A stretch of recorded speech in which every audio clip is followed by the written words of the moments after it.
Yo, what's up mga currents natin dyan, mga loads. Palitan natin ng power transformer mga loads. Humina na yung kanyang loads, ilaw. Palitan na natin. Yung loads, sa makita nyo loads, naka na yung ilaw, yung LED. Yung lang ba, yung nakadim. So lalakas to mga loads pag napalitan natin ng power transformer.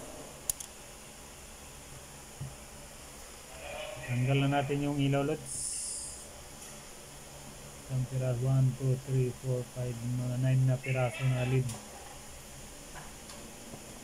So ito na yung power transformer loads, alisin muna natin. So loads, naalis na natin. So may nakasulat naman na year kung kailan ko in-install loads. June 16, 2016 loads, matagal na.